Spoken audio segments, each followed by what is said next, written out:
Alors nous reprenons pour une dernière table ronde sur les défis de la qualité.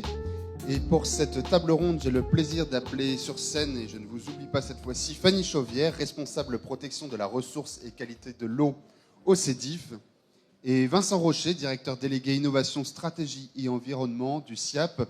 Vous pouvez les applaudir. Voilà. Eh bien, merci à tous les deux. L'assainissement à ma droite et la production d'eau, si on peut dire, à ma gauche. On va commencer par vous pour ces questions. La question très simple, en fait, parce que Fanny Chauvière, la question est simple. C'est, d'une part, est-ce que le réchauffement climatique, dont on a beaucoup parlé jusqu'à présent, a un impact sur la qualité, et si oui, lequel, et comment vous œuvrez pour garantir de l'eau bonne à boire, en sachant qu'il y a beaucoup de paradoxes sur ces questions, finalement. J'en vois plusieurs, mais paradoxes liés notamment au fait que plus les techniques de détection des polluants progressent, peut-être que plus l'anxiété générée est grande, alors même que l'eau n'a jamais été aussi bonne, vous allez nous le dire. Et puis d'autres paradoxes, mais je les ai déjà oubliés.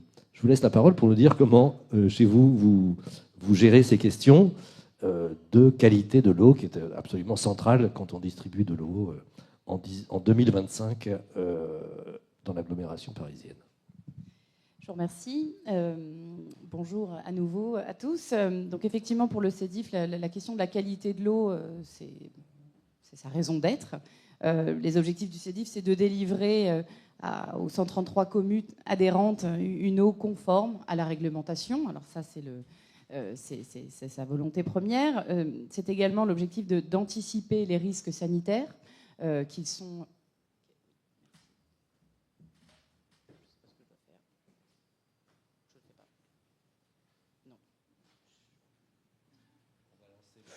Je vous laisse œuvrer.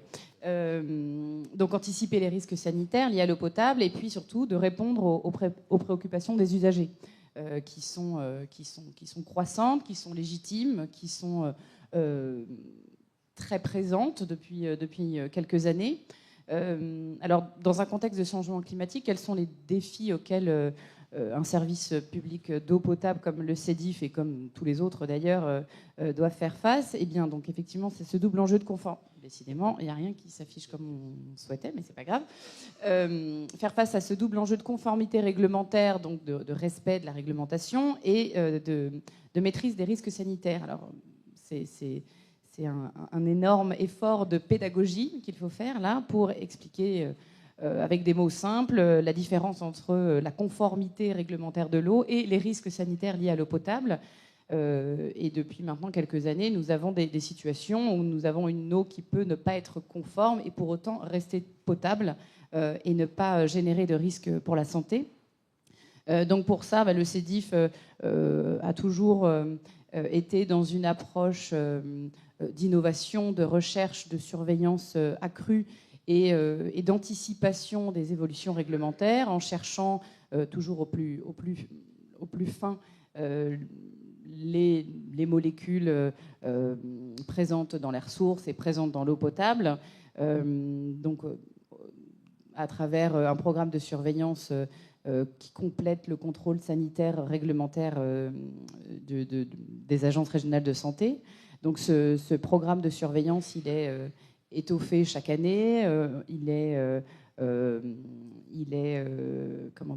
étoffé et surtout il est agile, c'est-à-dire qu'il s'adapte aux évolutions réglementaires, mais aussi et surtout aux évolutions technologiques et, vous le disiez, au progrès analytique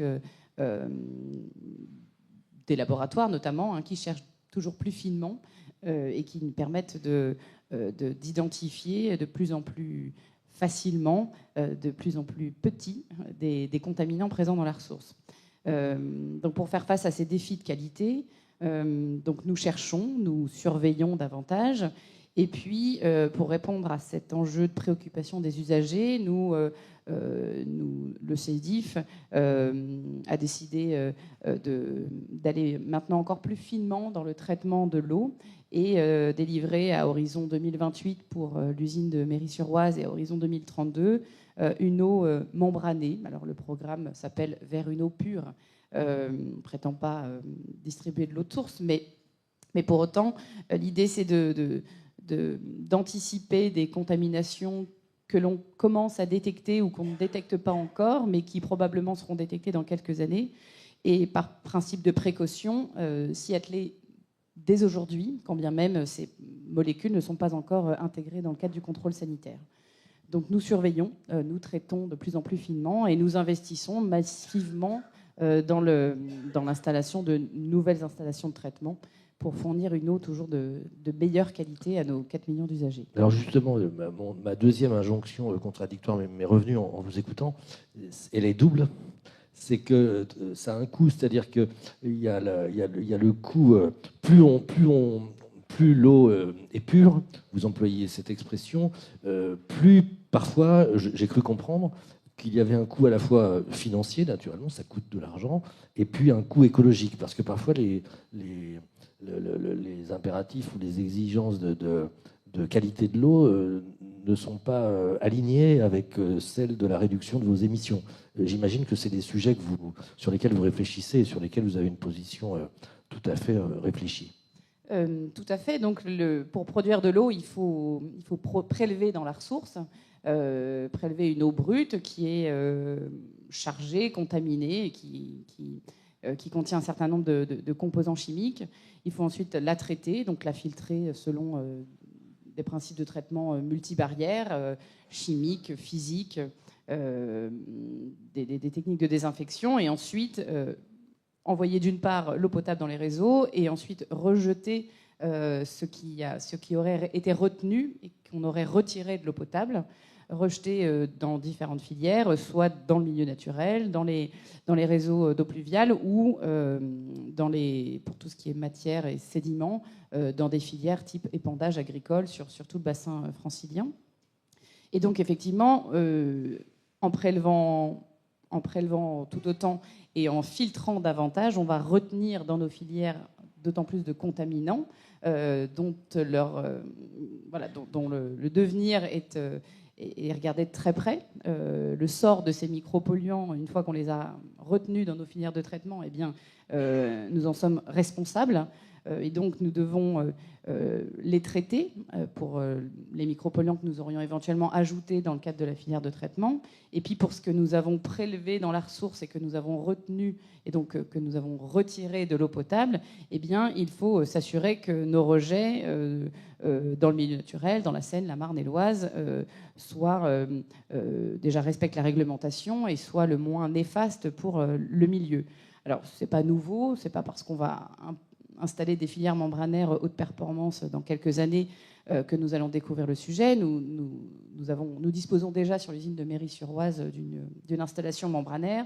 Donc nous rejetons d'ores et déjà dans l'Oise nos refus membranaires, donc ce qui ne passe pas la dernière filière de traitement. Et pour cela, nous traitons au plus finement, nous surveillons, nous respectons la réglementation en la matière, et puis nous nous intéressons aussi à l'effet que ces rejets peuvent avoir sur le milieu, avec depuis plusieurs années maintenant, par exemple, ce que nous appelle des bioessais. Donc des bioessais, ce sont des campagnes que nous réalisons avec de l'encagement de gamards, donc ce sont des petites crevettes, que l'on met en amont et en aval de nos rejets, donc on le fait sur nos 3 usines, pour essayer de voir si finalement nos usines, de par leur existence et leur rejet dans le milieu naturel, elles ont un impact ou pas sur le fonctionnement du milieu aquatique. Et on se rend compte que le sujet est plutôt maîtrisé et qu'en aval de nos usines, eh bien, on retrouve à peu près le même niveau de contamination que nous avions juste en amont. Donc, nous efforçons de ne pas polluer la ressource tout en garantissant un risque sanitaire minimum pour nos usagers. Je crois que dans cette même ordre d'idée, vous avez aussi une action en amont auprès des agriculteurs, notamment des bassins versants, afin d'éviter la pollution de l'eau que vous utilisez ensuite pour la traiter vous-même? Effectivement, donc la question de la qualité de l'eau, on peut la traiter de deux façons. De la façon traitabilité, de la façon curative, c'est-à-dire que, je le disais tout à l'heure, nous produisons l'eau à partir de ressources superficielles qui sont exposées à des rejets, à des pressions anthropiques, industrielles, agricoles, urbaines variées, avec une qualité qui est variable tout au long de l'année sous l'effet de phénomènes naturels ou de pollution. Donc cette ressource qui est de qualité variable, eh bien, nous devons la traiter toute l'année. Et donc cette question de la qualité, eh bien, le CEDIF a fait le choix d'avoir des filières de traitement performantes depuis toujours, et cela va se renforcer dans les années à venir. Ceci étant, on a aussi dans l'idée qu'à terme, c'est dans 10, 15, 20, 30, 50 ans, selon l'inertie du milieu, eh bien, on pourrait avoir à traiter moins. Et pour cela, il faudrait qu'il y ait moins de contamination dans l'eau. Donc là, on est plutôt sur des actions préventives, donc sur un pas de temps bien plus large. C'est le deuxième pied sur lequel nous devons danser.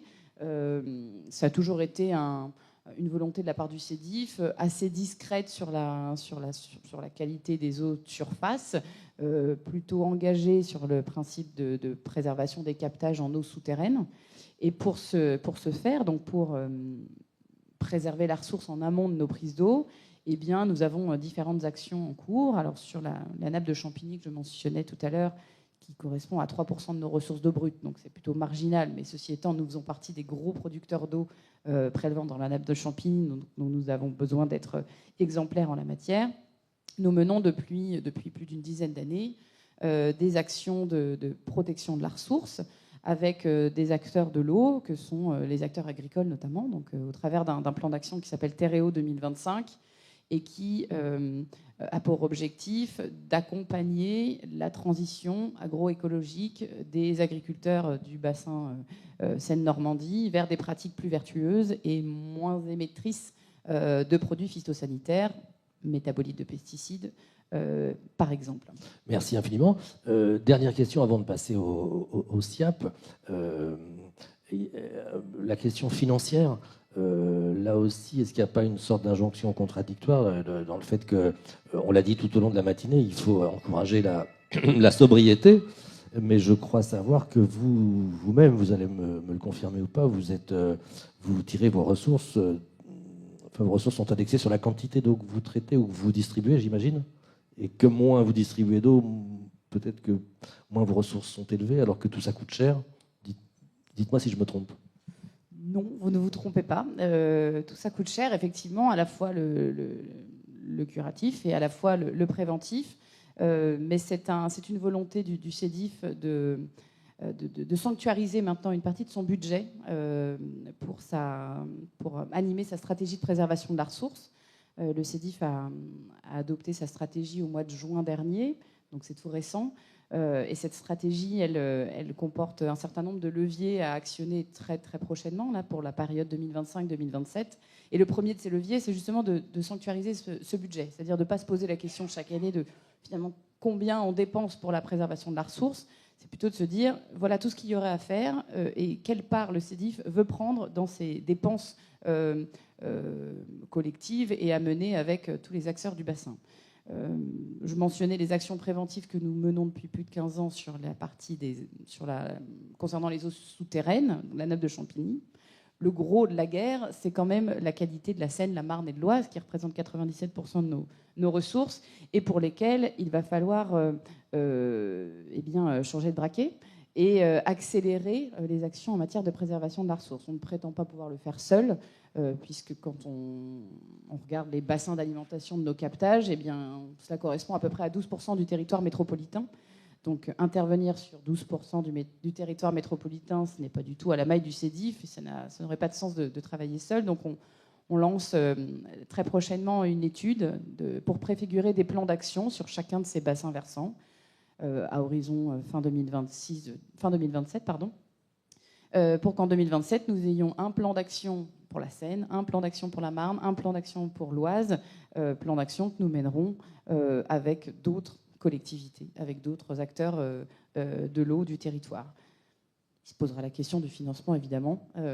Là-dessus, je pense que nous aurons matière à discuter avec tous ces collègues. Merci infiniment. Vincent Rocher, je rappelle que vous êtes directeur délégué innovation, stratégie et environnement du SIAP. Comment voyez-vous ces questions? Si j'osais cette trivialité, je dirais que vous êtes payé pour rejeter des eaux assainies dans les rivières. Oui, tout à fait. Déjà, je voudrais quand même introduire mon propos avec un souffle d'optimisme et de positif et vous dire nos rivières franciliennes sont de bonne qualité. Je vous ai dit quelques mots sur le contexte tout à fait particulier avec la pression exercée. Eh bien, parce qu'on a su faire les bons investissements depuis 50 ans, investissements en matière de collecte, en matière de transport, parce qu'on a su diviser ces 20 dernières années par 10 les rejets déversés par temps de pluie avec des traitements partiels, parce que grâce à des ouvrages de rétention notamment, parce qu'on a su, sous l'impulsion de la réglementation européenne, quand même, j'irais conduire une véritable mutation. On a 6 usines aujourd'hui du SIAP, parmi les plus grandes d'Europe.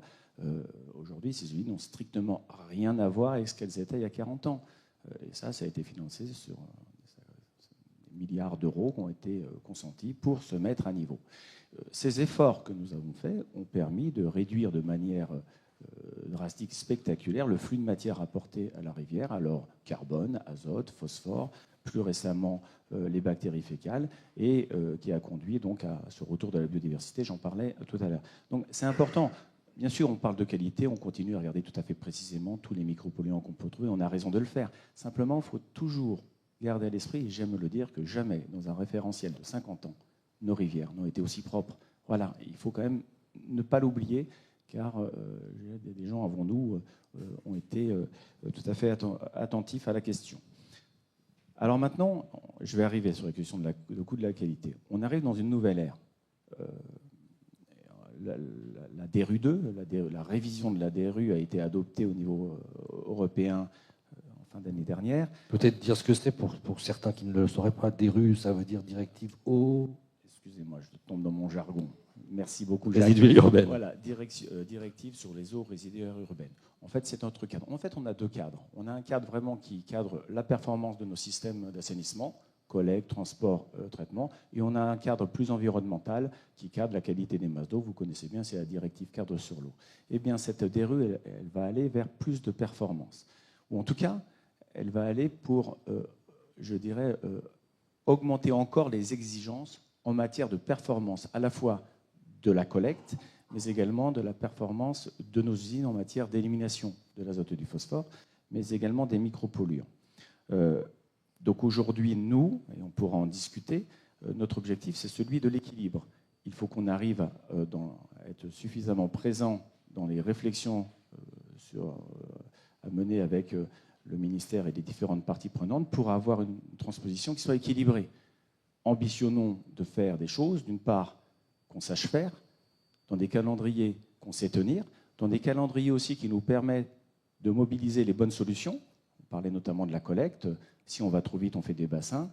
Si on se donne le temps, on peut aussi permettre à la ville de contribuer par une limitation du ruissellement. Donc il y a un certain nombre de sujets qui sont à la fois technico-financiers, qui sont en train de se jouer maintenant. Et pour rebondir sur ce que vous demandiez au CEDIF, philosophiquement, le grand changement, c'est qu'il faut qu'on arrête de parler que de l'impact. Aujourd'hui, on est focalisé sur l'impact. Nous devons faire les investissements nécessaires pour limiter l'introduction de polluants dans la rivière. Donc on a toujours su le faire. Et moi, quand j'ai commencé ma carrière il y a 25 ans, on me disait que notre but, c'était d'avoir des stations d'épuration performantes, zéro nuisance. On appelait ça zéro nuisance. Ça ne se voit pas, ça ne sent pas et c'est efficace. La question d'empreinte environnementale, mais on n'en parlait absolument pas. La question de la sobriété énergétique, on n'en parlait pas. La question de l'empreinte carbone, on ne savait même pas ce que c'était. Donc aujourd'hui, ça veut dire que dans notre manière de regarder l'évolution de nos infrastructures, bien sûr, on doit préserver la qualité de nos eaux, d'autant plus que les usages sont pluriels, mais également aujourd'hui, on doit prendre en compte la question de la sobriété énergétique et la question de la limitation de notre empreinte carbone. J'ai deux questions. Je crois que vous avez fait un sondage récemment sur les polluants et je crois que sur la perception qu'ont les gens de ces nouveaux risques. Vous nous direz peut-être un mot. Puis là, vous le disiez, mais vous le disiez de façon un tout petit peu suggérée. Il me semble que vous me disiez en préparant cette matinée que vous estimez qu'aujourd'hui, il y a certaines directives et puis leur transposition, on reproche parfois à la France de surtransposer, qui aboutissent à des exigences réglementaires ou normatives qui vous semblent déséquilibré, mais peut-être que vous pouvez nous en dire un peu plus, déséquilibré en termes de rapport coût-intérêt, quoi. Merci pour cette question. Non, c'est vrai, je pense qu'il faut qu'on arrive à en discuter ensemble. Ça. On ne fait pas de combat derrière-garde. La DRU telle qu'elle sera transposée, toutes les collectivités vont l'appliquer. Simplement, il est de notre responsabilité de s'assurer que cette transposition nous permette d'assurer la soutenabilité financière de l'ensemble. Notre plan pluriannuel d'investissement, donc on va publier donc dans quelques semaines maintenant. Eh bien, au cœur, il y a bien sûr l'atteinte des objectifs, de ce qu'on appelle les cibles de performance, mais aussi la question de la soutenabilité financière. Donc la soutenabilité financière, ça passe par ces évaluations coûts-bénéfices dont on parle beaucoup. Faisons les investissements là où c'est nécessaire. Autrement dit, là où il y a des bénéfices environnementaux notables à attendre. Enfin, et là, mon propos dépasse largement le cadre de l'Île-de-France. Donc aujourd'hui, ces études sont engagées, les groupes de travail sont engagés, les résultats, il faut le temps qu'ils sortent, mais le temps de la transposition, c'est un temps court. Donc la première chose, c'est vraiment essayons, autant qu'on puisse le faire, autant que la directive nous donne des marges de manœuvre dans la transposition, en tout cas d'aller privilégier et prioriser les investissements pour lesquels on attend des bénéfices environnementaux notables. Et je vous donne un exemple, mais tout à fait concret. C'est que nous, on nous dit qu'il faut augmenter de 70 à 80% l'abattement de l'azote. Bon, on a un patrimoine industriel qui pèse à peu près 11 milliards d'euros, qui est dimensionné à 70%. On n'est pas surdimensionné. Donc on est en train de parler d'investissements qui seront conséquents. A-t-on évalué précisément le bénéfice environnemental pour l'aval du bassin Seine-Normandie de cette augmentation de performance? Poser la question, c'est déjà y répondre partiellement, mais c'est une question qui nous engage, parce que c'est des centaines de millions d'euros qui est derrière ça, donc avec une empreinte économique, et vous le disiez, je finirai mon propos là-dessus, une empreinte environnementale, parce que si je traite plus l'azote, je vais traiter avec du méthanol, je vais traiter avec de l'énergie, et tout ça va un peu à rebours de la limitation de notre bilan gaz à effet de serre. Voulez-vous nous dire un mot de l'étude c'est un sondage que vous avez présenté aux dernières résonances. Vous faites de plus en plus de la communication sous l'impulsion, je crois, de votre président François-Marie Didier. Vous avez instauré un nouveau cycle, résonance, je crois. Vous souhaitez aller plus peut-être à la rencontre des parties prenantes et des usagers. Et dans ce cadre, peut-être que vous pouvez nous dire un mot sur ce sondage très intéressant que vous aviez présenté il y a quelques mois. Donc là, effectivement, il y a François-Marie Didier, président du SIAP, qui s'excuse d'ailleurs de ne pas être présent et que j'essaye de représenter, a mis au cœur de son mandat la transparence. La transparence déjà en matière de sécurité industrielle et une transparence vers les riverains et les élus, parce qu'il ne vous a pas échappé que nos usines sont installées dans un tissu qui est quand même très urbanisé. Et donc dans ce cadre-là, on a mis en place des conférences, résonances, 1 à 2 fois par an, et l'idée c'est de discuter ensemble. Pourquoi ? Parce que on voit bien que les objectifs qui sont les nôtres aujourd'hui, en matière de neutralité énergétique, en matière de performance collecte, en matière de performance de nos usines, ce sont des objectifs qui nous dépassent. C'est-à-dire que ces objectifs-là, si on veut les atteindre, il faut que les gens spécialistes de l'urbanisme, les gaziers, qui peuvent récupérer une partie de notre gaz, les autorités qui vont poser les jalons, discutent. Il faut que nous discutions ensemble parce que c'est ensemble que nous allons construire en responsabilité les solutions. Et quand je parle de responsabilité, je parle surtout de responsabilité financière. Et je veux vous le redire, il faut qu'on ambitionne de faire des choses qu'on soit capable de faire et capable de payer. C'est simple ce que je dis. Mais sauf si je n'ai pas été attentif, vous ne nous parlez toujours pas de l'étude là. C'est pas une obsession, hein, mais on peut ne pas en parler d'ailleurs. Mais... Non, donc lors d'une dernière conférence, on avait mis au cœur finalement du sujet donc la DRU et ses différents volets, et il était notamment question du micropolluant. Le micropolluant, aujourd'hui, vous l'avez bien compris, les grosses usines vont devoir s'équiper d'ici 2045 de traitements quaternaires, c'est-à-dire des étapes supplémentaires spécifiquement dédiées à l'élimination des micropolluants. Et donc, dans ce cadre-là, effectivement, on est allé questionner les Français pour connaître un peu leur perception, leur bonne compréhension du micropolluant.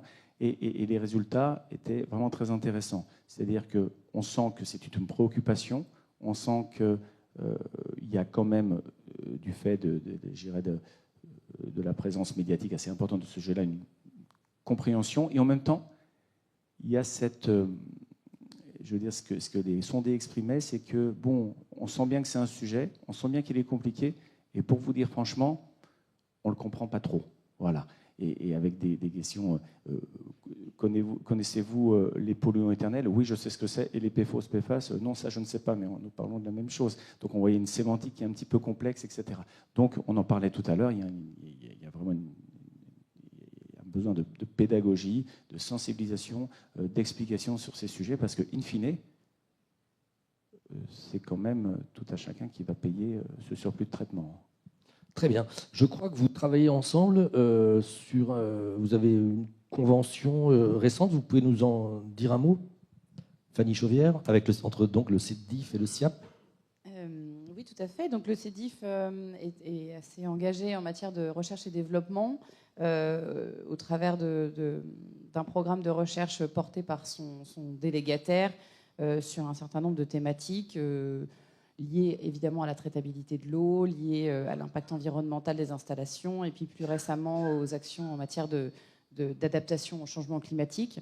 Et puis le CEDIF porte également un programme de recherche et développement en propre avec, dans le cadre de partenariats avec des universités, des laboratoires principalement d'Île-de-France, mais également d'autres régions. Et c'est dans ce cadre, entre autres, que nous avons signé, alors je ne voudrais pas dire de bêtises, mais peut-être il y a 2 ans, quelque chose comme ça, un partenariat de recherche avec le SIAP, un partenariat cadre qui ensuite dispose d'un certain nombre de conventions de partenariat filles relatives à des thématiques très précises. Donc nous travaillons déjà depuis maintenant 2 ans sur la question de la matière organique dans la Seine. Et alors, double impact pour nous, c'est un élément dimensionnant pour nos filières de traitement, cette matière organique. Et la caractérisation de cette matière organique est aussi déterminante pour savoir à quoi on a affaire quand une goutte d'eau rentre dans la filière. Et en fonction de sa typologie, eh bien, on a plus ou moins de facilité à la traiter. Donc c'est des travaux qui nous intéressent beaucoup et qui intéressent également le SIAP. Donc c'est des travaux de recherche qui sont très bien avancés, avec un volet d'innovation très, très poussé. Plus récemment, nous avons démarré un 2e volet de recherche autour de la question des microplastiques, qui est aussi une thématique très importante, je dirais plébiscitée par le grand public et qui, pour l'instant, n'est pas forcément très réglementée pour la question de l'eau potable, mais le sera probablement prochainement. Et puis, vous citiez les polluants éternels, les PFOS. C'est la question du continuum de ces polluants éternels le long de l'axe SIAP, le long de l'axe Seine, pardon. Eh bien, c'est aussi un sujet que nous pourrions commencer à travailler ensemble dans le cadre d'une nouvelle phase de ce partenariat de R&D. Un mot sur cette coopération, Vincent? Oui, donc une coopération essentielle. On a quand même finalement 2 choses. Un objet commun qui est la rivière, réceptacle de nos rejets et ressources pour la production d'eau potable, en tout cas en partie. Et puis quand même, on a quand même des métiers qui tangentent un peu. On voit que nos filières se ressemblent un petit peu, etc. Donc on a vraiment cette volonté sur le temps long, à travers la signature de programmes pluriannuels, d'avancer ensemble, à la fois pour mettre en synergie nos moyens, de ne pas faire la même chose chacun de notre côté, mais essayer d'avancer ensemble. Et en même temps, on a malgré tout des visions tout à fait complémentaires. Donc c'est des programmes qui sont très riches et très efficaces. Efficaces aussi, et vous le disiez, avec cette volonté très forte de faire de l'innovation incrémentale, de l'innovation qui prend vie sur nos usines, que ce soit pour la production d'eau potable ou les usines d'épuration. On parlait de fluocopée avec cette sonde que nous avons développée ensemble. On parlait également des bioessais sur lesquels on travaille ensemble parce qu'ils ont des applications pour qualifier nos ouvrages, mais aussi contrôler vos eaux. Donc on voit bien toute la synergie.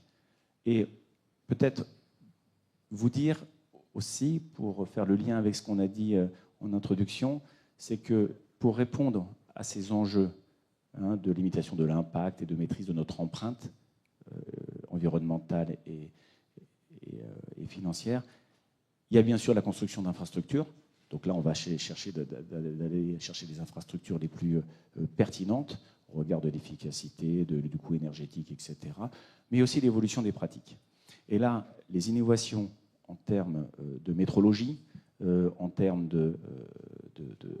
d'outils d'aide à la décision, donc les innovations numériques, c'est la clé pour répondre à nombre d'enjeux. Donc ça ne coûte pas cher, mais il faut qu'on s'organise pour être capable de les faire émerger. Et je vais vous donner un exemple pour illustrer cela. 40% de l'empreinte carbone du SIAP, c'est le protoxyde d'azote. Donc c'est un gaz qui est émis lors du traitement. 40%, tout confondu, tout scope confondu, c'est ce gaz-là. Bon, mais je vais vous dire que ça fait 10 ans qu'on fait des efforts pour innover, pour être capable de le mesurer, innover pour avoir ce qu'on appelle des capteurs virtuels pour être capable d'estimer en temps réel ces émissions, et enfin innover pour être capable d'intégrer dans nos process des régulations qui prennent en compte ce gaz. Donc c'est-à-dire, avec un peu d'intelligence et finalement très peu d'argent, on va peut-être réduire 50% de notre principal problème s'agissant de l'empreinte carbone. Donc on n'innove pas pour innover, on innove pour répondre à nos enjeux industriels et environnementaux. Avant qu'on passe aux questions, s'il y en a, vous avez récemment publié un livre historique sur l'évolution de l'assainissement dans l'agglomération parisienne et peut-être même en France. Dites-nous ce que vous avez voulu montrer ou peut-être ce qui vous semble en quelques mots, en quelques minutes, parce qu'on ne mesure pas forcément ce que voulait dire la qualité de l'eau de la Seine, l'usage de l'eau, ne serait-ce qu'il y a que quelques siècles, où on la buvait mais pour s'empoisonner, etc. Bon, je vais essayer d'être bref simplement. Donc, on a voulu expliquer l'histoire de l'assainissement faire le lien entre la qualité de nos rivières et cette histoire de l'assainissement, où on a eu des allers-retours entre une vision très hygiénique de la chose, puis à nouveau une vision environnementale, puis à nouveau une vision hygiénique avec la baignade. Et on a voulu montrer que finalement, ce qui a permis finalement de faire les bons choix, c'est cette vision sur le temps long. Et c'est quand même, je m'arrêterai là-dessus, c'est quand même passionnant d'aller voir le programme général d'assainissement signé en 1929, où les grands ingénieurs de l'époque se projetaient et expliquaient comment la démographie allait évoluer, comment les besoins allaient évoluer et finalement comment il fallait y répondre avec une projection quasiment à 70 ans en disant voilà comment ça va se passer et voilà ce qu'il faut faire. Et on a suivi presque à la lettre ce programme général d'assainissement de 1929 jusque dans les années 80 et c'est ce que ce livre raconte. Alors c'est un livre qui est un peu historique mais surtout technique bien sûr, avec des projections aussi sur nos enjeux de demain. Très bien, merci beaucoup. Y a-t-il des questions à ce stade? Madame Presson, vous êtes élue à Sceaux et vous intéressez beaucoup aux questions d'environnement. Et on va vous passer un micro, sauf si mon camarade est parti boire des cafés. Oui, j'avais une question concernant le traitement de l'eau. Est-ce que vous avez une compta analytique qui permet de savoir quel est le surcoût du traitement de l'eau, on va le mettre dans les réseaux, vous avez en raison des polluants de type pesticides. Et est-ce que ce montant-là, s'il était mis en amont pour une transition agricole autre, pourrait réellement faire une économie? Parce que je parle en tant que collectif des maires anti-pesticides. Très bien. Fanny. Alors, si j'ai bien compris le sens de votre question, c'est savoir si finalement les l'effort qu'on met sur le volet traitement, il ne pourrait pas être mis un petit peu plus en amont pour résoudre la question de la pollution à la source. C'est sûr qu'on navigue dans deux ordres de grandeur bien différents. C'est un chiffre qui n'est une surprise pour personne, mais le projet vers une eau pure, le projet du CEDIF, c'est un projet de l'ordre du milliard d'euros pour rajouter cette filière de traitement haute performance sur ces 3 usines. Pour le moment, le budget de la stratégie de préservation de la ressource n'est pas du tout à la même échelle. Voilà. Est-ce que demain, si on mettait 1 milliard d'euros pour aider nos agriculteurs des bassins franciliens à favoriser, à effectuer leur transition agroécologique, on ne résoudrait pas le problème? Probablement qu'on aiderait beaucoup, puisque la question des aides agricoles est quand même centrale dans le cadre de la transition que l'on appelle de nos voeux. Ceci étant, c'est pas qu'une histoire de budget, c'est aussi une histoire de filière à structurer. Et pour cela, le CEDIF n'a pas vocation à se substituer à l'État ou à la région pour financer une transition agroécologique. Mais avec notre volonté de renforcer nos actions en matière de prévention et en matière d'action préventive pour préserver la ressource, eh bien nous allons œuvrer à notre échelle pour favoriser cette transition agroécologique et imaginer demain retrouver un peu moins de produits phytosanitaires dans les eaux brutes. Voilà. Merci infiniment. Y a-t-il d'autres questions? Oui, monsieur, au fond, à droite.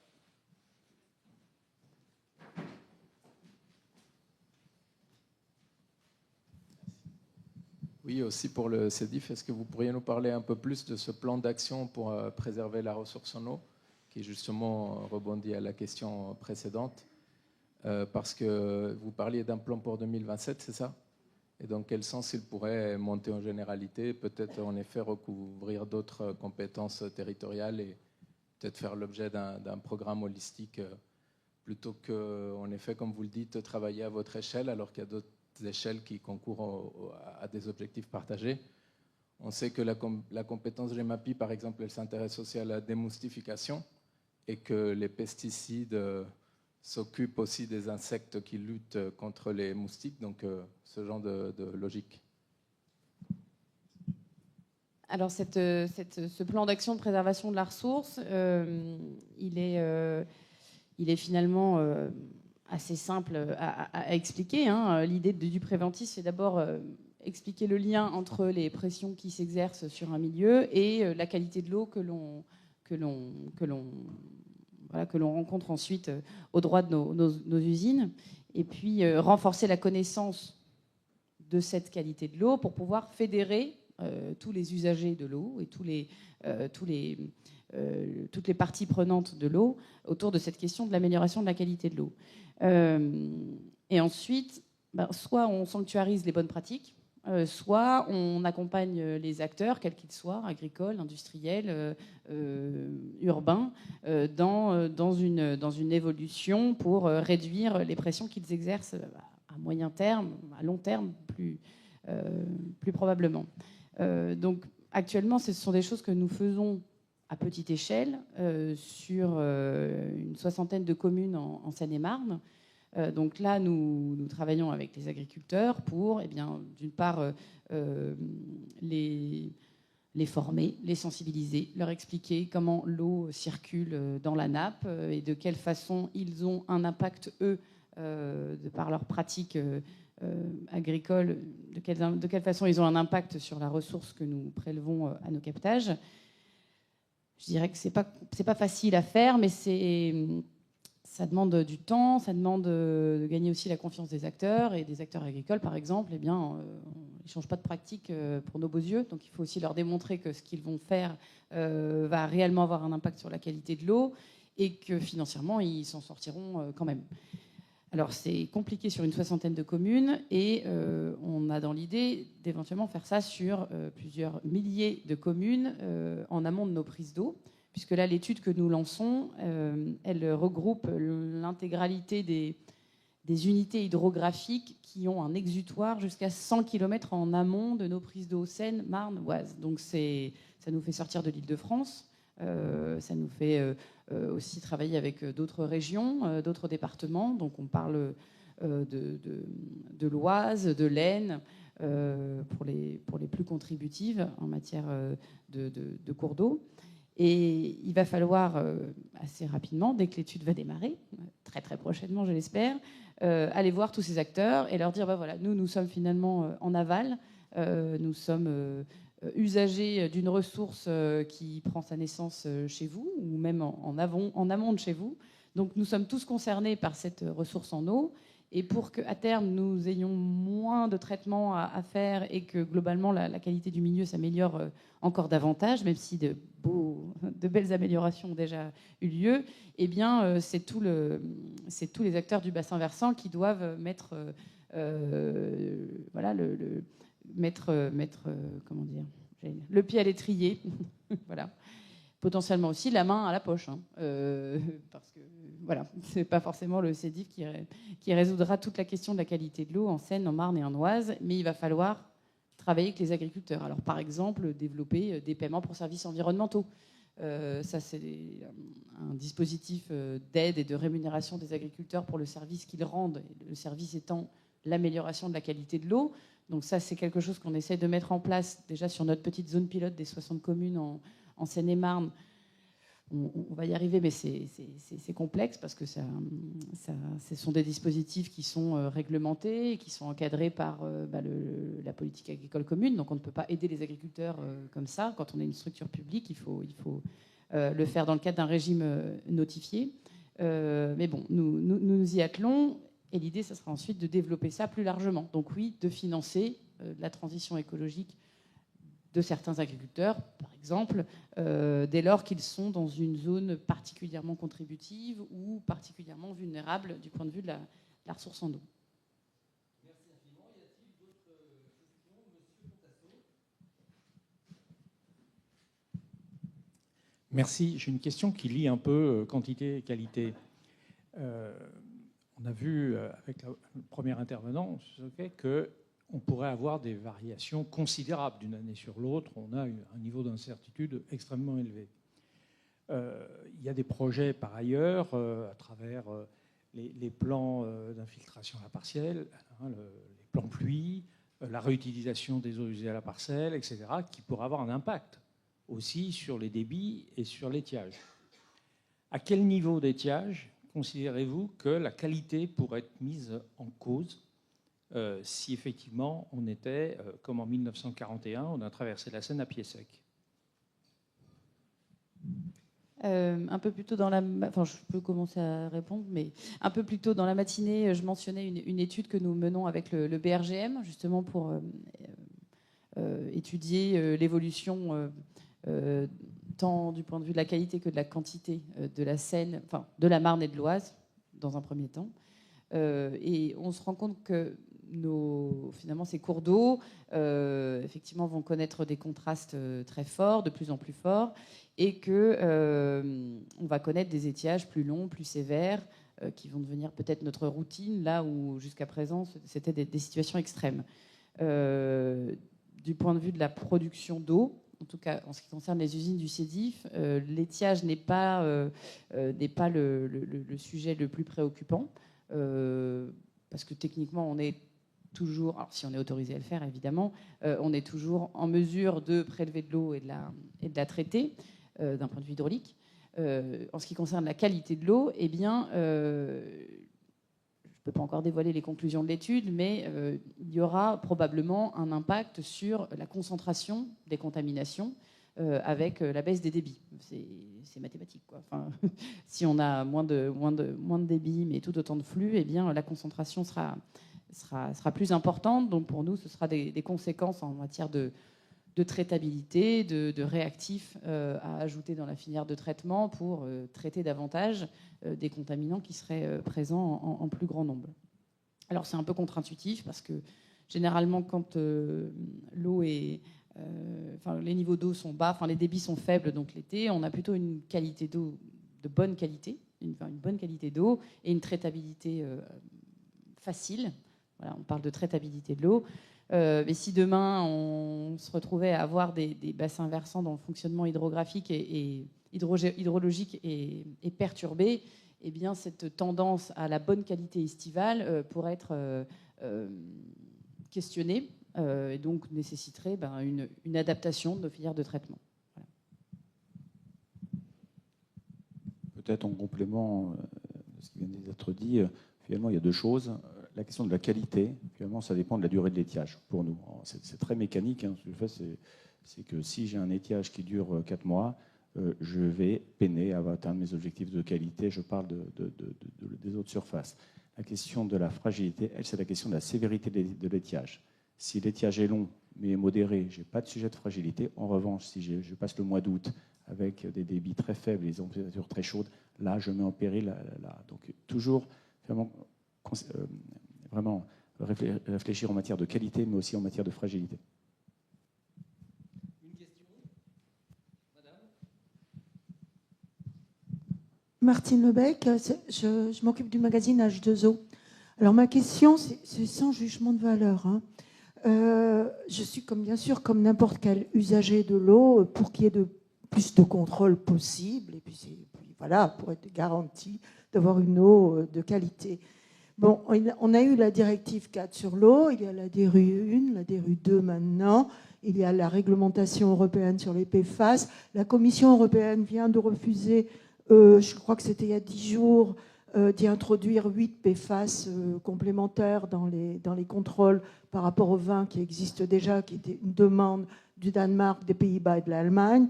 Bon, elle limite un petit peu, mais on y vient, on contrôle de plus en plus. Ça représente un coût. Et je voulais savoir si vous deux, en tant qu'opérateur majeur, que ce soit le CEDIF ou le SIAP, vous intervenez dans ces réglementations européennes, si vous êtes consulté. Parce que tout à l'heure, on a parlé du programme OPUR du CEDIF, osmose inverse basse pression, qui va coûter à peu près 1 milliard d'euros. Le SIAP a fait la remarque, Vincent Rocher a fait la remarque qu'il y a des investissements lourds et qu'il faut bien calculer ces investissements pour être sûr de faire les bons investissements au bon montant. Donc voilà, est-ce que vous estimez être assez consulté pour toutes ces réglementations qui apparaissent ?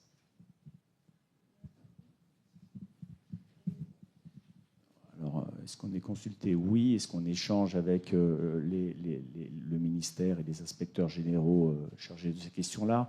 La réponse est oui. Dans le cadre de la transposition et de la saisine ministérielle pour les impacts potentiels de la DRU pour la collectivité, donc on a eu la chance de recevoir les inspecteurs généraux pendant de longues heures pour discuter, partager, échanger sur des impacts à la fois techniques et financiers.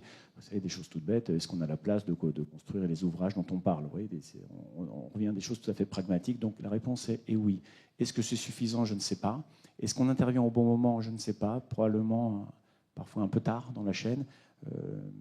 Mais en tout cas, la réponse est oui. Mais en tout cas, je pense, ce qu'il faut, c'est qu'on utilise tous nos canaux, tous nos leviers. Alors, il y a des fédérations, des associations qui sont très, très impliquées pour exprimer des choses simples. Je pense que le sujet est suffisamment complexe pour qu'on essaye collectivement de le simplifier. C'est-à-dire traduire chacune des lignes directrices avec des conséquences techniques, des bénéfices environnementaux, des questions de calendrier. Voilà. Et typiquement, Jacques parlait des conférences résonance. Ça fait partie du sujet. Donc évidemment, ces conférences, on fait venir tout le monde. Elles sont ouvertes par le préfet de région, il y a les services de l'État, il y a les agences de l'eau, tout le monde est là. Voilà. Donc ces questions-là sont posées. On essaye de les faire raisonner, sans mauvais jeu de mots, pour que... On fait intervenir aussi des collectivités qui sont dans des situations similaires, voire plus compliquées que les nôtres. Je vous donne un exemple. Bordeaux est intervenu pour dire, bon, moi, on me parle de la DRU 2, je ne suis pas conforme DRU 1, on m'en parle de micropolluants en 2045, je ne traite pas encore l'azote, dans mon PPI, dans mon plan pluriannuel d'investissement, tout ça n'est pas prévu, j'ai un sujet. c'est pas ça qui fait la solution, mais au moins on partage les questions. Donc voilà, je m'arrêterai là. Donc la réponse est oui. Est-ce que c'est suffisant? Est-ce que c'est suffisant? Je vous laisse juger, mais en tout cas, on fait tout pour. Je vais pas rajouter grand-chose, mais effectivement, on peut être consulté, ou en tout cas, on a des canaux pour faire remonter nos préoccupations réglementaires, financières, techniques, les limites aussi technologiques auxquelles on doit faire face, et notamment au travers de fédérations professionnelles, d'associations scientifiques et techniques. Je pense à l'ASTE, par exemple, qui a un réseau assez productif en matière de connaissances et d'éléments de sensibilisation et d'éléments d'éclairage scientifique pour ces questions-là. Et bon, il existe d'autres réseaux auxquels le CEDIF appartient, ou auxquels le CEDIF peut porter sa voix également. Dernier exemple qui me vient là, c'est peut-être le projet de loi sur les PFAS, pour lesquels on a pu réagir, notamment sur cette redevance pour tous les industriels soumis à autorisation qui rejettent dans le milieu naturel des PFAS. Eh bien, la question s'est posée pour des industriels comme des usines de production d'eau potable qui finalement ne produisent pas de PFAS, mais en rejettent parce que, pour la simple et bonne raison qu'ils en prélèvent, qu'ils les extraient de l'eau potable qui est distribuée aux usagers, et donc qu'ils les rejettent d'une certaine façon dans le milieu naturel. Donc oui, nous avons eu des échanges sur ce point. Merci beaucoup. Y a-t-il encore une question? Et si non, il ne nous reste plus qu'à vous remercier beaucoup, peut-être à vous applaudir. Merci beaucoup. Et puis nous nous retrouvons donc pour la prochaine matinée sur la mobilité et la logistique le 7 octobre prochain. Notez aussi dès à présent la date de la plénière de restitution, c'est-à-dire de restitution de l'ensemble de ces matinées des Assises du Grand Paris, donc le 27 novembre. Nous renouvelons nos remerciements à tous nos partenaires, la Métropole du Grand Paris, le SIAP, le CEDIF, Seine Grand Lac, Sénéo, l'Atelier parisien d'urbanisme et l'Institut Paris Région. Merci à tous.